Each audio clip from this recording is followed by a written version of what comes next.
ತೆರಿಗೆ ಸುಧಾರಣೆಗಳು, ನಿಯಂತ್ರಣ ಕ್ರಮಗಳ ಸರಳೀಕರಣ ಹಾಗೂ ಸುಧಾರಿತ ವ್ಯವಹಾರಗಳ ಸುಲಭತೆಯಿಂದಾಗಿ ದೇಶದಲ್ಲಿ ರಾಸಾಯನಿಕಗಳು ಮತ್ತು ಪೆಟ್ರೋಕೆಮಿಕಲ್ಸ್ ಖಾತೆ ರಾಜ್ಯ ಸಚಿವೆ ಅನುಪ್ರಿಯಾ ಪಟೇಲ್ ಹೇಳಿದ್ದಾರೆ. ದೇಶದಲ್ಲಿ ರಾಸಾಯನಿಕಗಳು ಮತ್ತು ಪೆಟ್ರೋಕೆಮಿಕಲ್ಸ್ ವಲಯ ಬೆಳವಣಿಗೆಯ ಹೊಸ ಹಂತವನ್ನು ಪ್ರವೇಶಿಸಿದೆ.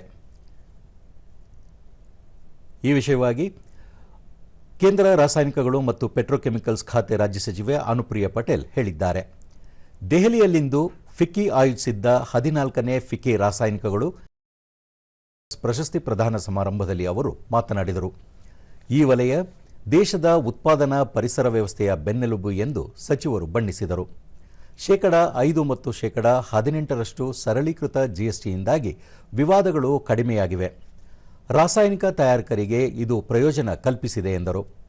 ನಿಯಂತ್ರಕ ಸುಧಾರಣೆಗಳು ಕಾರ್ಖಾನೆ ಮಟ್ಟದ ಅನುಸರಣೆಯಲ್ಲಿ 60% ರಿಂದ 70% ಕಡಿತಕ್ಕೆ ಕಾರಣವಾಗಿದ್ದು, ಆದರೆ ಪರಿಸರ ಸಂಬಂಧಿತ ಸರ್ಕಾರದ ಅನುಮತಿಗಳು ವಿಜ್ಞಾನ ಚಾಲಿತ ಮತ್ತು ಅಪಾಯ ಆಧಾರಿತ ಮೌಲ್ಯಮಾಪನಗಳನ್ನು ಆಧರಿಸಿವೆ ಎಂದು ಸಚಿವರು ಹೇಳಿದರು.